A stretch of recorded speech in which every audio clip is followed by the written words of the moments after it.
فکر آخرت ایک ایسا موضوع ہے کہ جس کی ضرورت مجھے بھی، آپ کو بھی، ہم میں سے ہر ایک کو بھی زندگی کی ہر سانس میں ہے۔ شیطان کی یہ کوشش ہوتی ہے کہ اس دنیا میں ہمارے آنے کے بعد وہ آنے کا مقصد بھلا دے۔ ہم دنیا میں آتے ہیں یہاں سے جانے کے لیے، پر شیطان ہم سبھی کی ذہن سازی ایسی کرتا ہے کہ ہم دنیا کی ظاہری چمک دمک، دنیا کی ظاہری رونق، اس سے فریب کھا جاتے ہیں، دھوکے میں مبتلا ہو جاتے ہیں اور آخرت فراموش بن کر زندگی گزارتے ہیں۔ یاد رکھنا، آخرت فراموش بن کر گزاری جانے والی زندگی، آخرت کو بھلا کر گزاری جانے والی زندگی، یہ جانوروں کی زندگی سے بھی بدتر ہے۔ ذمہ دار انسان وہ ہے، سچا بندہ وہ ہے جس کی زندگی کا ہر دن، جس کی زندگی کی ہر سانس اور جس کی زندگی کا ہر پل تصور آخرت کے سائے میں گزرا کرتا ہے۔ حضرات، فکر آخرت ایک ایسی چیز ہے، آپ قرآن جب کھولتے ہیں نا، قرآن کے پہلے صفحے پر سورہ فاتحہ کی تمہیدی سورت کے بعد جو بقرہ کی پہلی سورت ہے، اس کے پہلے صفحے پر اللہ رب العزت نے اہل ایمان کی جو کچھ صفات بتائیں، اس میں سے کہا وَبِالْآخِرَةِ هُمْ يُوقِنُونَ، کہ اللہ کے بندے وہ ہیں کہ جو آخرت پر کامل یقین رکھتے ہیں، وہ آخرت کو بھلا کے زندگی نہیں گزارتے ہیں، وہ آخرت کو بھلا کر جیا نہیں کرتے ہیں، آخرت ہمیشہ ان کے مد نظر ہوتی ہے، آخرت ہمیشہ ان کی نظروں کے سامنے ہوتی ہے، موت کا تصور لیے جیتے ہیں، قبر کو یاد کر کے جیتے ہیں، حشر و نشر کو یاد رکھتے ہیں، حساب و کتاب کو یاد رکھتے ہیں، حشر کی عدالت کو یاد رکھتے ہیں، اور زندگی میں اپنے ایک ایک قول و عمل کی جواب دہی کا احساس رکھ کر جیتے ہیں۔ اسی لیے اللہ نے وَبِالْآخِرَةِ هُمْ يُوقِنُونَ کہہ کر قرآن کے پہلے صفحے میں اہل ایمان کی یہ بنیادی شناخت اور پہچان بتائی۔ اللہ کے نبی صلی اللہ علیہ وسلم خود فکر آخرت سے تڑپتے تھے آپ، اور یہی تڑپ آپ دوسروں میں پیدا کرتے ہوئے تھے۔ آپ صحابہ سے کہتے تھے وَاللَّهِ لَوْ تَعْلَمُونَ مَا أَعْلَمُ لَضَحِكْتُمْ قَلِيلًا وَلَبَكَيْتُمْ كَثِيرًا۔ اللہ کے نبی کہتے کہ واللہ، جو باتیں ایک نبی ہونے کی حیثیت سے میں جانتا ہوں، ایک رسول ہونے کی حیثیت سے اللہ نے غیب کے جن مناظر کا مشاہدہ مجھے کرایا ہے، ایک نبی ہونے کی حیثیت سے اللہ رب العزت نے عالم برزخ، عالم قبر اور عالم آخرت کی جو باتیں مجھے بتائی ہیں، اگر یہ باتیں تم جاننے لگو تو زندگی میں ہنسنا بھول جاؤ گے، وَلَبَكَيْتُمْ كَثِيرًا، اور صرف روتے ہی رہو گے، روتے ہی رہو گے۔ اور ظاہر بات ہے، کیسے ہنسی آئے اس انسان کو، کیسے ہنسی آئے اس انسان کو جس انسان کے آگے جہنم جیسا مرحلہ ہے، جس انسان کے لیے نار جہنم بنی ہے۔ اللہ اکبر۔ پیارے نبی صلی اللہ علیہ وسلم جبریل امین سے پوچھتے ہیں کیا بات ہے، کیا بات ہے کہ مالک کو کبھی ہنستے ہوئے میں نے نہیں دیکھا۔ مالک کون؟ جہنم کا داروغہ فرشتہ۔ کیا بات ہے کہ مالک کو کبھی ہنستے ہوئے نہیں دیکھا؟ جبریل امین نے کہا کہ جس دن سے جہنم بنی ہے، جہنم کا داروغہ فرشتہ ہنسنا بھول گیا ہے۔ حالانکہ جہنم فرشتوں کے لیے نہیں ہے، جہنم بنی ہے انسانوں، انس و جن و انس کے لیے، ملائکہ کے لیے جہنم نہیں ہے۔ لیکن جہنم کا جو داروغہ فرشتہ ہے، محافظ فرشتہ ہے، جس کے سامنے جہنم کی آگ دہکتی رہتی ہے، بھڑکتی رہتی ہے، اللہ اللہ، جہنم کی اس آگ کو دیکھنے کے بعد جو خازن جہنم ہے مالک، اس کے چہرے کی ہنسی چلی گئی، وہ ہنسنا بھول گیا۔ تو پھر یہ انسان جس کے لیے جہنم بنی ہے، واللہ العظیم اگر جہنم کی حقیقت سے ہم اور آپ واقف ہو جائیں گے، ایک پل زندہ نہیں رہ سکیں گے، ایک پل زندہ نہیں رہ سکیں گے۔ یہ اتنا بڑا چیلنج ہے ہمارے آگے۔ اسی لیے اللہ کے نبی بڑے متفکر رہتے تھے، اور آپ فکر آخرت اور آخرت کی تڑپ اپنوں میں، غیروں میں، دوستوں میں، سبھی میں پیدا کرنے کی کوشش کرتے تھے۔ آپ مخاطب ہوئے، کہا یا بنی ہاشم انقذوا انفسکم من النار فانی لا اغنی عنکم من اللہ شیئا، اے بنو ہاشم کے لوگوں، عمل کر لو، عمل کر کے خود کو جہنم کی آگ سے بچا لو، میں آخرت میں تمہارے کچھ کام آنے والا نہیں۔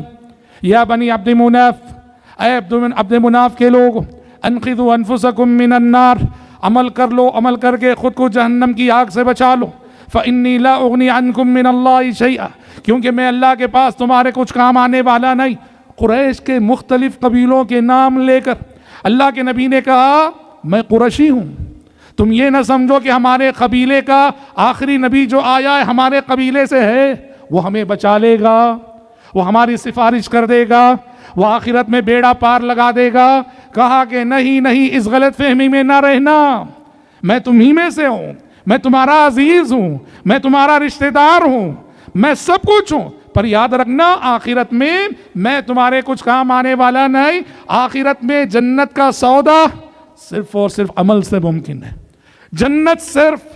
جنت عمل سے خریدی جاتی ہے اور عمل سے خریدی جا سکتی ہے۔ بے عملوں کے لیے جنت نہیں بنی ہے، بے عملوں کے لیے جنت نہیں ہے۔ صرف نسبتوں سے جنت حاصل نہیں ہوتی، رشتوں سے جنت حاصل نہیں ہوتی، خاندانوں سے جنت حاصل نہیں ہوتی، تعلق سے جنت حاصل نہیں ہوتی۔ جنت الفردوس کا یہ سودا اور جنت الفردوس کی یہ منزل پہنچنے کی اساسی اور اولین شرط عمل۔ اللہ کے نبی نے کہا من بطأ به عمله لم يسرع به نسبه، آپ نے کہا جنت کی دوڑ میں جسے اس کا عمل پیچھے کر دے، اس کا نسب اسے آگے نہیں بڑھا سکتا، اس کا خاندان اسے آگے نہیں بڑھا سکتا۔ اسی لیے اسی حدیث میں اللہ کے نبی آخری میں کس سے خطاب کرتے ہیں؟ اپنی لخت جگر، اپنی بیٹی حضرت فاطمہ سے خطاب کرتے ہیں، اور فاطمہ سے خطاب کر کے اللہ کے نبی کہتے ہیں وَيَا فاطمہ انقذی نفسک من النار فإنی لا اغنی عنک من اللہ شیئا، بیٹی فاطمہ عمل کر لے، عمل کر کے خود کو جہنم کی آگ سے بچا لے، اور یاد رکھ کہ انی لا اغنی عنک من اللہ شیئا، میں تیرا باپ ہوں، اور پھر اس کے باوجود یہ بتا دیتا ہوں کہ اللہ کے پاس میں تیرے کچھ کام نہیں آ سکتا۔ سلینی من مالی ما شئت، باپ ہوں نا، پیسہ چاہیے لے لے، مال چاہیے دنیا میں پوچھ کر مجھ سے لے لے بیٹے، لیکن ایسا نہ ہو آخرت میں آ کے یہ کہے کہ ابا جان چند نیکیوں کی ضرورت ہے۔ نہیں، عمل کر لو، اور عمل کر کے خود کو نار جہنم سے بچا لو۔ اللہ کے نبی اسی تڑپ کو لے کر جیتے تھے بھائیوں، اور یہی تڑپ آپ اپنوں میں سبھی میں پیدا کرتے تھے۔ صحابی کہتے ہیں بقیع قبرستان میں ایک صحابی کی تدفین ہو رہی تھی، قبر کی کھدائی ابھی پوری طرح سے نہیں ہوئی تھی، جنازے کو نیچے رکھ دیا گیا تھا، تو اللہ کے نبی بھی اس انتظار میں کہ قبر کب تیار ہوتی ہے، آپ صلی اللہ علیہ وسلم قبر کے کنارے بیٹھ گئے۔ آپ کے ہاتھ میں ایک چھڑی تھی، اور اس چھڑی سے آپ زمین کریدے جا رہے تھے، متفکر تھے آپ، جیسے کچھ سوچ رہے ہوں، اور آپ زمین کریدے جا رہے تھے اور فرمائے جا رہے تھے یا اخوانی لمثل هذا فاعدوا، اے میرے بھائیوں یہ مرحلہ تم سب کی زندگی میں آنے والا ہے، لہٰذا قبر کے اس آنے والے مرحلے کے لیے تیاری کر لو، تیاری کر لو۔ اللہ کے نبی صلی اللہ علیہ وسلم اپنے جلیل القدر صحابہ کو آخرت کی تیاری پہ ابھار رہے ہیں۔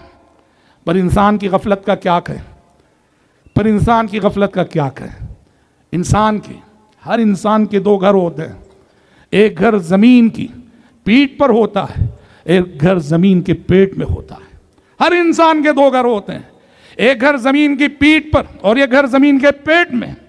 اور زمین کی پیٹھ پر ہمارا جو گھر ہوتا ہے اس میں ہمیں رہنا ہے کتنے سال؟ 40 سال، 50 سال، 60 سال، 70 سال۔ اس امت کی عمر کا اوسط بتایا گیا 60 سے 70 سال، زیادہ جی لیے 100 سال۔ زمین کی پیٹھ پر ہمارا جو گھر ہے زیادہ سے زیادہ جیئیں گے 100 سال، اور اس کے لیے کتنا جتن کرتے ہو، کیسے سوارتے ہو، کیسے منصوبے بناتے ہو، کیسی پلاننگیں کرتے ہو۔ گھر بنتا ہے تو ہم میں سے ہر ایک کی خواہش ہوتی ہے ایسا گھر بنے کہ ہماری ارمانوں کا تاج محل بن جائے، اور گھر کے اندر آرام و راحت کے کیسے ہم نے اسباب پیدا کیے ہیں۔ گھر میں قالینیں بچھائی جائیں گی، گھر میں صوفے رکھے جائیں گے، گھر میں نرم نرم گدوں کا اہتمام ہوگا، گھر میں نرم نرم نمدے رکھے جائیں گے، گھر میں اے سی ہمارے ہر کمرے میں ہوگی۔ اللہ اللہ، موسموں کا مقابلہ کرنے کا سامان ہم نے گھر کے کمرے میں کر رکھا۔ جس گھر میں 40-50 سال گزارنے ہیں اس گھر کے لیے اتنی تیاری اور ہمارا دوسرا گھر جو زمین کے پیٹ میں ہوتا ہے جسے قبر کہتے ہیں، جہاں نہیں معلوم کتنی صدیاں ہمیں گزارنی۔ اس گھر کی کبھی ہم نے فکر کی ہے؟ اس گھر کو کبھی ہم نے سجایا ہے؟ اس گھر کو کبھی ہم نے سنوارا ہے؟ اس گھر میں آرام و راحت کے وسائل ہم نے مہیا کیے ہیں؟ ہم بہت مقصر ہیں، بہت مقصر ہیں۔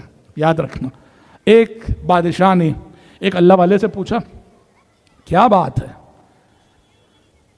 کہ ہمیں موت سے بڑا ڈر لگتا ہے، قبر سے بڑا ڈر لگتا ہے، مگر ہم تمہیں دیکھتے ہیں کہ موت کے معاملے میں بڑے نڈر نظر آتے ہو، قبر کے مرحلے کو لے کر بڑے تیار نظر آتے ہو، ہمیں ڈر کیوں ہے اور تم نڈر کیوں ہو موت کو لے کر اور قبر کو لے کر؟ اس اللہ والے نے کہا کہ بادشاہ سلامت، بات دراصل یہ ہے کہ آپ لوگوں نے یا آپ جیسوں نے اپنی دنیا آباد کر لی اور خوب آباد کر لی، مگر آپ لوگوں نے اپنی قبر ویران کر لی۔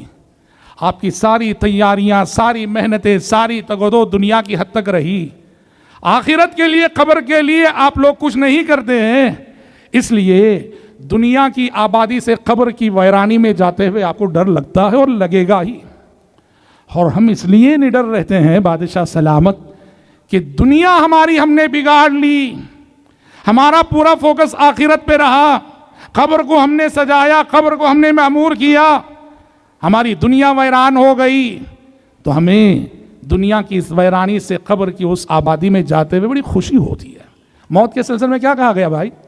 موت، دیکھو ایک چیز ہے، موت کا فطری خوف ہر انسان کے اندر ہوتا ہے، موت کا فطری خوف ہر انسان کے اندر ہوتا ہے، کیا اچھا کیا برا سب کے اندر، لیکن ایک مومن کے اندر موت کے فطری خوف کے ساتھ ساتھ ایک عجیب طرح کی مسرت اور خوشی کا احساس بھی ہوتا ہے موت کو لے کر۔ یقین کیجئے آپ، ایک مومن کے اندر موت کو لے کر ایک عجیب طرح کی خوشی اور مسرت کا احساس بھی ہوتا ہے۔ اسی لیے بعض اہل علم نے کہا موت کیا ہے؟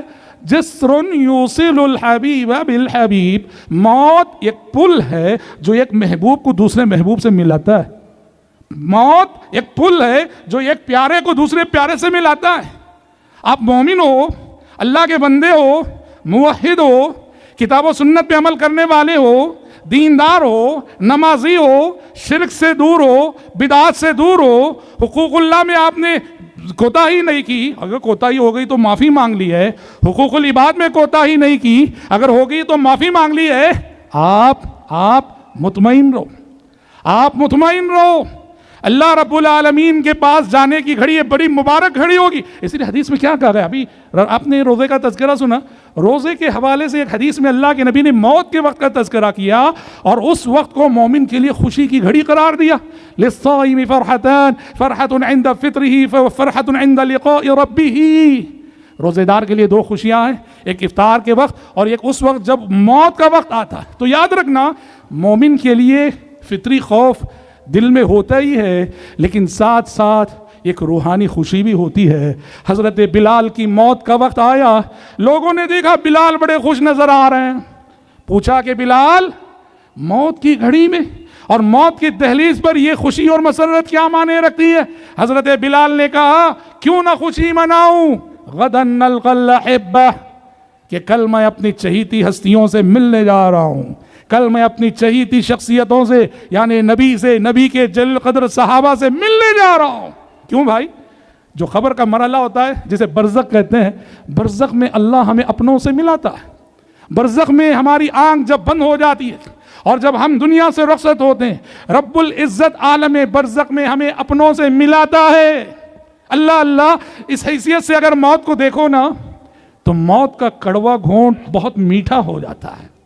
اس حیثیت سے اگر دیکھو نا، موت کو لے کر یوں سوچو کہ موت مجھے میرے مرحوم باپ سے ملائے گی، موت مجھے میری مرحوم ماں سے ملائے گی، موت مجھے میرے اپنے خاندانی بزرگوں سے ملائے گی، موت مجھے میرے اپنے اپنوں سے ملائے گی۔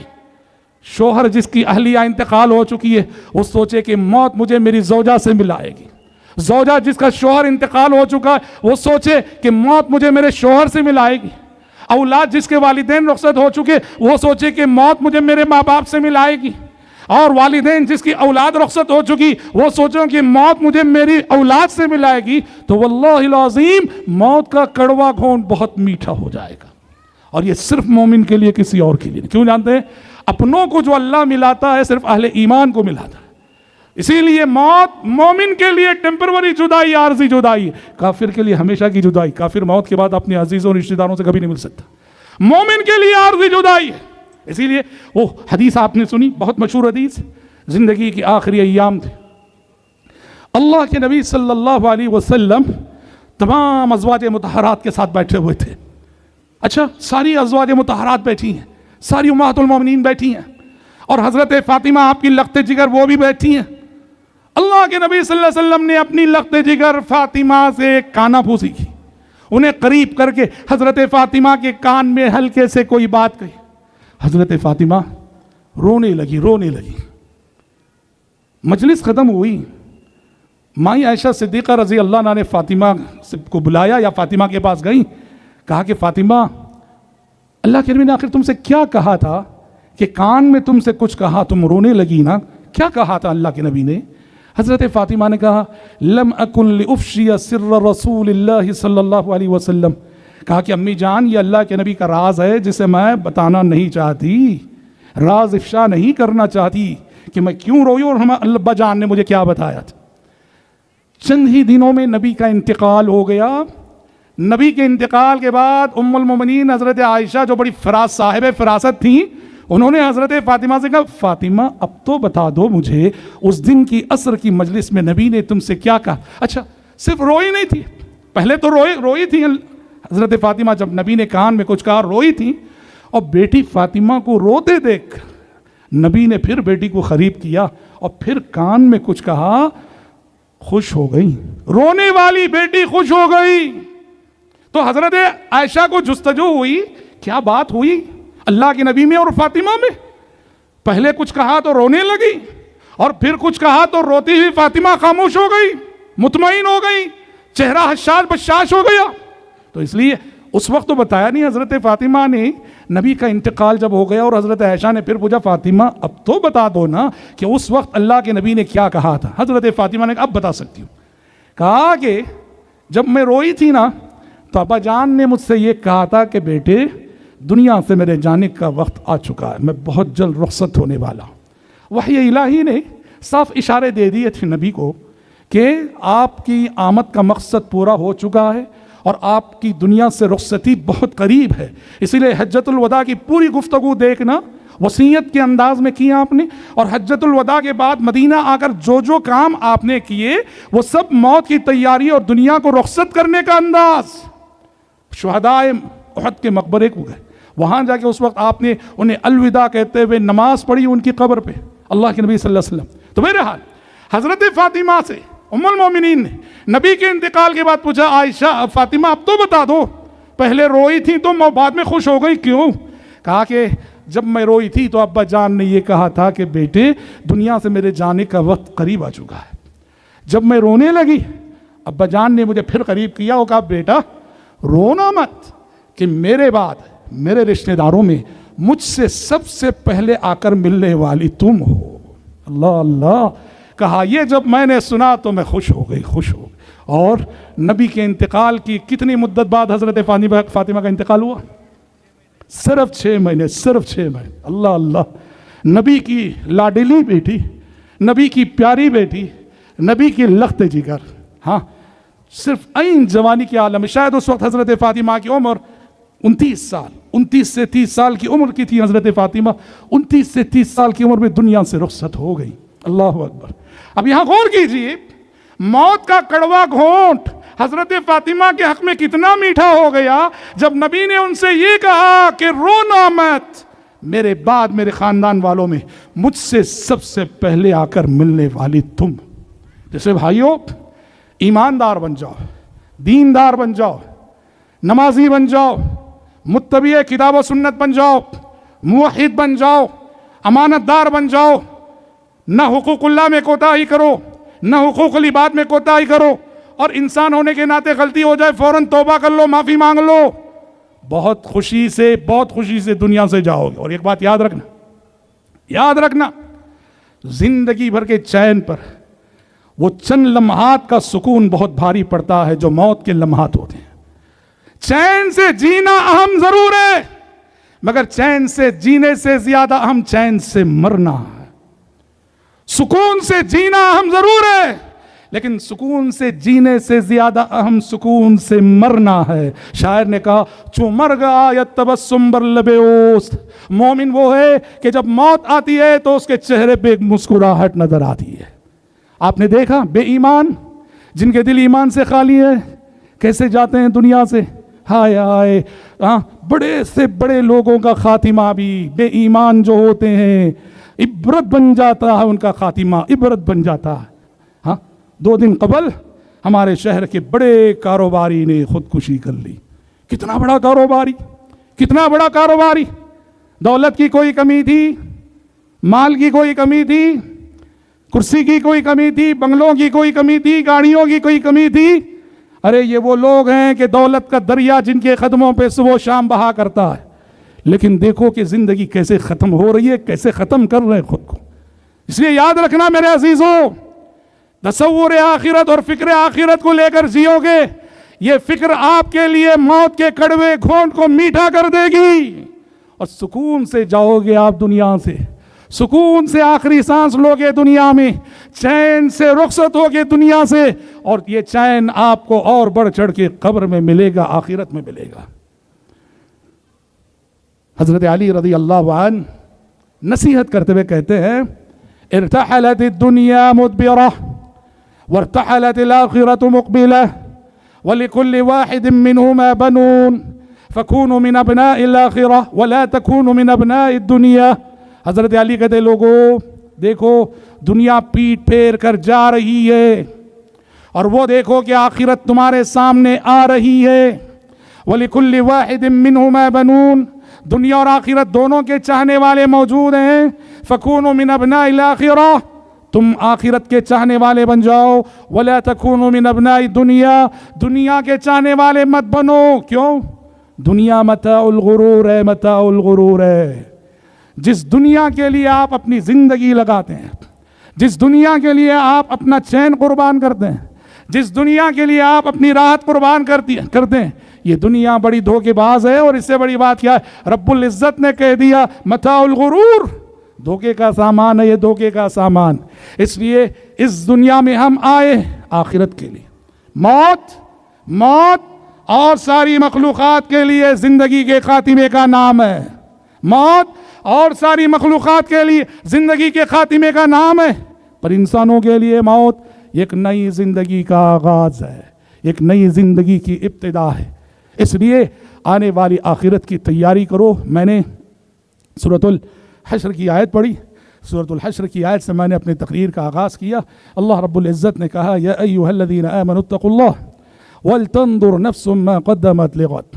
ایمان والو اللہ سے ڈرو، اور تم میں سے ہر شخص کو یہ دیکھنا چاہیے آنے والے کل کے لیے اس نے کیا توشہ تیار کر رکھا ہے. 2 باتیں اس میں اللہ نے کہی. پہلی بات یہ کہی، دعوت دی مجھے، آپ کو اور ہر صاحب ایمان کو کہ جائزہ لو، اپنا جائزہ لو. جس مقصد کے لیے دنیا میں آئے ہو کہاں تک اس مقصد پہ گامزن ہو.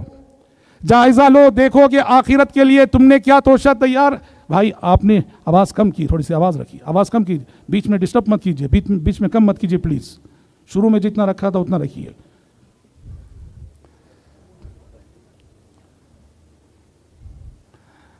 تو رب العزت نے 2 باتیں کہیں.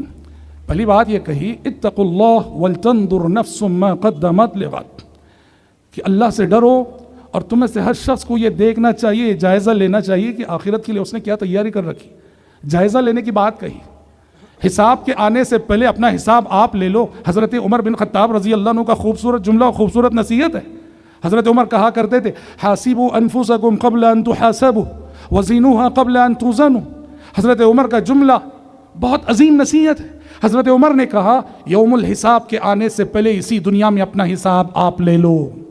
قیامت کے دن کے ترازو اور میزان میں تولے جانے سے پہلے ابھی دنیا میں اپنا وزن کر کے دیکھ لو کہ آخرت کے میزان میں تم کتنے وزنی ہو. خود احتسابی بہت بڑی ہے. دیکھیے ہمارا بہت بڑا پرابلم کیا جانتے ہیں؟ ہم دوسروں کا حساب بڑا لیتے ہیں، اپنا حساب لینا نہیں آتا. دوسروں کا حساب خوب لیتے ہیں، دوسروں کا وزن خوب کرتے ہیں، اپنے کو تولنا نہیں آتا. نظر اصلاح نفس پہ پہلی ہونی چاہیے، اصلاح غیر سے پہلے. دوسروں کی فکر سے پہلے اپنی آخرت کی فکر کرو، اور اپنی آخرت کی فکر کرنے والا شخص پہلے اپنا حساب لیتا ہے، پہلے اپنا وزن کرتا ہے کہ میں کیا ہوں اور کہاں ہوں اور میرا وزن کتنا. اور اللہ نے اس آیت میں اور بڑی بات کہی، آخرت کو اللہ نے غد سے تعبیر کیا، وَلْتَنْظُرْ نَفْسٌ مَّا قَدَّمَتْ لِغَدٍ. تم میں سے ہر شخص کو یہ دیکھنا چاہیے آنے والے کل کے لیے اس نے کیا توشہ تیار کر رکھا ہے. آخرت کو آنے والے کل سے تعبیر کیا گیا ہے. کیا مطلب ہے؟ قیامت چاہے کتنی دور کیوں نہ ہو، قیامت کو آنے میں کتنے سال کیوں نہ ہو، صدیاں کیوں نہ ہو، سینکڑوں سال کیوں نہ ہو، تیاری یہ سمجھ کے کرو کہ جیسے وہ آنے والا کل ہے، جیسے وہ آنے والا کل ہے. کیوں؟ اس لیے قرآن نے کہا اقترب للناس حسابهم وهم في غفلة معرضون. لوگوں کے حساب کی گھڑی قریب آ چکی، لوگوں کے حساب کا وقت قریب آ چکا، اور حال یہ ہے کہ وہ غفلت میں منہ موڑے جا رہے ہیں. ہم سمجھتے ہیں کہ موت بڑھاپے ہی میں آنی ہے. ہاں، شیطان یہ دھوکہ دیتا ہے، ارے موت تو بڑھاپے میں آنی ہے، ابھی تو ہم لڑکپن میں ہیں، جوانی ہے، ادھیڑ عمر ہے، اور پھر بڑھاپا ہے. یہ ہم لوگوں کی سوچ ہے، یہ جو کہ شیطان کا فریب ہے، شیطان کا دھوکہ ہے. موت کے لیے کوئی عمر نہیں ہے. موت بچوں کو بھی لقمہ بناتی ہے، جوانوں کو بھی لقمہ بناتی ہے، بوڑھوں کو تو بناتی ہی ہے. موت کے لیے کوئی عمر نہیں ہے، موت کے لیے کوئی عمر نہیں ہے.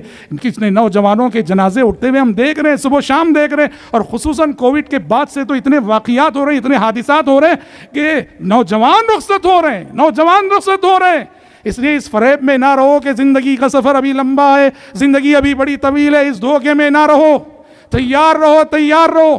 اذا امسیت فلا تنتظر الصباح واذا اصبحت فلا تنتظر المساء. صبح کر لو تو یہ مت سوچو کہ شام دیکھنی نصیب ہوگی، شام کر لو تو صبح کا انتظار نہ کرو. اللہ کے نبی نے کہا نماز پڑھنی بھی ہو تو کہا صلی صلاۃ مودع. اللہ کے نبی نے کہا کہ نماز پڑھنی ہو صلی صلاۃ مودع. یہ سمجھ کے کھڑو نماز میں یہ میری زندگی کی آخری نماز ہو سکتی ہے، نہیں معلوم اس کے بعد کسی دوسری نماز کا وقت آئے گا کہ نہیں. موت کے لیے بیماری کی تمہید کوئی ضروری نہیں کہ بیماری کی تمہید کے بعد ہی موت آئے. موت اچانک آئے گی، بے وقت آئے گی، اور بلا شرط آئے گی. بس ہمیشہ تیار رہنا. نہ اپنی مرضی سے اس دنیا میں آئے، نہ اپنی مرضی سے اس دنیا سے جائیں گے. رب نے جب بھیجا آئے، اور رب نے جب بلایا تب جانا ہے. اس جانے کے لیے ہمیشہ تیار رہو، تیار رہو. رب العزت نے سورۃ الحج کی ابتدائی آیتوں میں ہم سب کو، آپ سب کو جھنجھوڑتے ہوئے رب العزت نے فرمایا یا ایھا الناس اتقوا ربکم ان زلزلۃ الساعۃ شیء عظیم. لوگوں ڈرو اپنے رب سے، قیامت کا زلزلہ بہت بڑی چیز ہے. یوم ترونها تذهل كل مرضعۃ عما ارضعت. جس دن تم دیکھو گے کہ ہر دودھ پلاتی ماں اپنے دودھ پیتے بچے سے غافل ہو جائے گی. وتضع كل ذات حمل حملها. ہر حمل والی عورت اپنا حمل ساقط کر دے گی. بخاری کی حدیث ہے، اللہ کے نبی فرماتے ہیں کہ قیامت کے دن حشر کے میدان میں اللہ کی جانب سے ایک اعلان ہوگا آدم کو خطاب کر کے. اللہ کہے گا آدم سے کہ آدم اپنی ذریت میں ہر 1000 میں سے 990 پر 9 جہنم کے لیے الگ کر لو. کیا اعلان ہوگا؟ اپنی ذریت میں ہر 1000 میں سے 990 پر 9 جہنم کے لیے الگ کر لو. یعنی حشر کی عدالت میں انسانوں کا یہ انجام ہونے والا ہے، ہر 1000 میں صرف 1 جنتی اور 990 پر 9 جہنمی. یہ انسانوں کا انجام. 1000 انسانوں میں 1 جنتی اور 999 جہنمی. اللہ کے نبی فرماتے ہیں جب یہ اعلان ہوگا حشر کی عدالت میں، اس وقت یہ مناظر دکھیں گے، یہ پیش آئیں گے کہ مائیں اپنے دودھ پیتے بچوں سے غافل ہو جانے والا منظر، اور حمل والیوں کے حمل گرا دینے کا منظر. اور یہ حدیث جب اللہ کے نبی نے سنائی، صحابہ جو یقین کے کانوں سے سنا کرتے تھے، یقین کی سماعت جو رکھا کرتے تھے، صحابہ ڈر گئے. صحابہ ڈر گئے، اور اللہ کے نبی صلی اللہ علیہ وسلم نے صحابہ کے چہروں پہ صاف ڈر کے اور خوف کے آثار محسوس کر لیے. آپ نے کیوں، ظاہر بات ہے ڈرنے کی بات ہے. اگر انسانوں کا انجام یہ کہ 1000 میں 999 جہنمی اور صرف ایک جنتی، کون بچے گا آخر؟ ڈر گئے صحابہ۔ اللہ کے نبی نے صحابہ کو اطمینان دلاتے ہوئے اور اس امت کو اطمینان دلاتے ہوئے کہا اللہ کے نبی نے کہ ڈرو مت، یہ 999 جو جہنم میں جائیں گے نا، ہر 1000 میں سے ان میں میجورٹی یاجوج ماجوج کی ہوگی۔ یہ میجورٹی کس کی ہوگی؟ ان میں یاجوج اور ماجوج کی۔ یاجوج اور ماجوج کے سلسلے میں لوگوں میں بہت طرح کے تصورات ہیں، الگ ہی کانسیپٹ ہے، اور سب غلط ہے۔ وہ اولاد آدم ہیں، وہ ہمارے جیسے انسان ہیں۔ یاجوج اور ماجوج کا وجود قیامت کی نشانی نہیں، وہ تو اللہ کے نبی کے زمانے سے پہلے بھی رہے، نبی کے زمانے میں بھی تھے یاجوج ماجوج، آج بھی ہیں یاجوج اور ماجوج۔ قیامت کی نشانی کیا ہے معلوم؟ دنیا پر ان کا غلبہ، دنیا پر ان کا اقتدار، دنیا پر ان کی حکومت، اور دنیا میں ان کی شرارتیں، یہ یاجوج اور ماجوج جو قیامت کی علامت قرار دیا گیا۔ ان کا وجود قیامت کی نشانی نہیں، سمجھ رہے؟ تو بہرحال وہ اولاد آدم۔ اب علماء بحث کرتے ہیں کہ کون سی نسلیں ہیں یہ، بہت سارے کہا یہ چائنا، ہاں سمجھ والی بات، یہ چائنا کے لوگ، تاریخ میں جو تاتاری آئے تھے، علامہ قرطبی لکھتے ہیں یہ یاجوج اور ماجوج کی نسل سے لگتے ہیں، یقین کی حد تک علامہ قرطبی نے لکھا ہے۔ تو اللہ کے نبی نے کہا تم ڈرو مت کہ جو 999 جہنم میں جائیں گے ان میں میجورٹی یاجوج اور ماجوج کی ہوگی۔ پھر آپ نے کہا مجھے امید ہے میری امت جنت کا 1/4 حصہ ہوگی، یعنی اگر جنت کو 4 حصوں میں بانٹ دیا جائے، ایک حصہ اس امت کے لیے، باقی 3 حصے اور ساری امتوں کے لیے۔ صحابہ کو ذرا اطمینان ہوا۔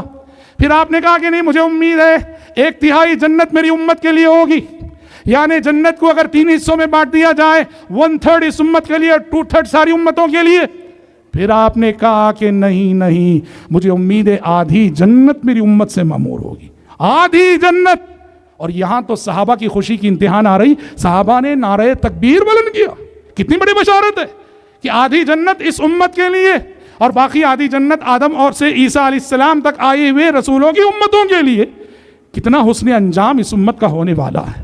تو بھائیو، تو قیامت کا دن یہ وہ دن ہے جو نفسی نفسی کا عالم ہوگا۔ ماں عائشہ صدیقہ رضی اللہ عنہ فرماتی ہیں کہ اللہ کے نبی نے کہا یحشر الناس حفاة عراة غرلا، کہ لوگ خبروں سے ایسے اٹھائے جائیں گے، ننگے بدن ہوں گے، ننگے پیر ہوں گے، کسی کے بدن پہ کوئی چندی نہ ہوگی، پیر میں چپل نہ ہوں گے، جوتے نہ ہوں گے، غیر مختون ہوں گے، یعنی ماں کے پیٹ سے جیسے دنیا میں آتے ہیں، قبر کے پیٹ سے بھی سارے انسان ویسے ہی نکلیں گے۔ ماں عائشہ صدیقہ رضی اللہ عنہ کہتی ہیں میں نے نبی سے کہا اللہ کے نبی، سارے لوگ برہنہ ہوں گے، سارے لوگ برہنہ ہوں گے اور ایک دوسرے کی طرف دیکھ رہے ہوں گے کیا؟ تو اللہ کے نبی نے کہا یا عائشہ الامر اشد من ذلک، عائشہ معاملہ اتنا سخت ہوگا، قیامت کی دہشت اور وحشت ایسی ہوگی، کسی کو کسی کی فکر نہ ہوگی، کوئی کسی کی جانب دیکھ نہ رہا ہوگا، وہ تو نفسی نفسی کا عالم ہوگا۔ وَأَوَّلُ مَنْ يُكْسَى ابراہیم، اور سب سے پہلے جس ہستی کو لباس پہنا جائے گا وہ ابراہیم خلیل اللہ کی ہستی ہوگی۔ تو بھائیو، قصہ مختصر یہ میری اور آپ کی زندگی کی سب سے بڑی کامیابی اور سب سے بڑی ناکامی کیا ہے؟ قرآن نے کہا فَمَنْ زُحْزِحَ عَنِ النَّارِ وَأُدْخِلَ الْجَنَّةَ فَقَدْ فَازَ، جو روز قیامت نارے جہنم سے بچا لیا جائے اور جنت الفردوس میں داخل کر دیا جائے، فقد فاز، یہی حقیقی کامیابی ہے۔ یہ کامیابی جسے نہ ملے اس کی ساری کامیابیاں بیکار ہیں۔ اور اللہ کے نبی نے اس کامیابی کو آسان سے آسان طریقے سے حاصل کرنے کے راستے بھی بتائے ہیں۔ ایک حدیث بتا کر میں اپنی گفتگو کو ختم کرتا ہوں۔ اللہ کے نبی فرماتے ہیں، دیکھو اس حدیث پہ سب عمل کرنا اور اپنے بچوں کو بھی اس کی عادت ڈالنا۔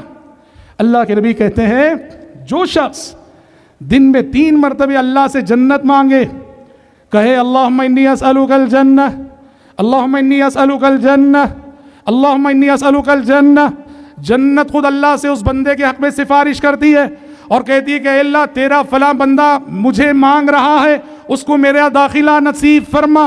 جنت سفارش کرتی ہے ان بندوں کے لیے جو دن میں ہر دن کم سے کم 3 مرتبہ جنت مانگے اللہ سے، اور کہا جو دن میں 3 مرتبہ کہیں اللہم اجرنی من النار، اللہم اجرنی من النار، اللہم اجرنی من النار، اے اللہ مجھے عذاب جہنم سے بچا لینا، اے اللہ مجھے عذاب جہنم سے بچا لینا۔ جہنم خود اللہ سے سفارش کرتی ہے اور کہتی ہے اے اللہ تیرا فلاں بندہ مجھ سے پناہ مانگ رہا ہے، اے اللہ اس بندے کو میرے اندر داخل مت فرمانا۔ جنت و جہنم کی سفارش اللہ ضرور قبول کرے گا، اس لیے اپنے اذکار میں، اپنی دعاؤں میں، اپنے شب روز کے معمولات میں جنت کا سوال اور جہنم سے پناہ مانگنے کو نہ بھولو۔ میں اپنی گفتگو کو زیادہ طول نہ دیتے ہوئے انہی چند نکات پر سمیٹتا ہوں اور رب العزت سے دعا کرتا ہوں کہ رب العزت مجھ کہنے والے کو، آپ سبھی سننے والوں کو فکر آخرت کی توفیق عطا فرمائے اور غفلت سے اللہ ہم سب کو محفوظ رکھے اور دنیا سے اللہ ہم سب کو اس حال میں بلائے کہ وہ ہم سے راضی ہو اور آخرت میں عذاب جہنم سے بچا کر اپنے فضل و کرم سے جنت الفردوس کا داخلہ ہم سب کو نصیب فرمائے۔ اللہم آمین۔ گفتگو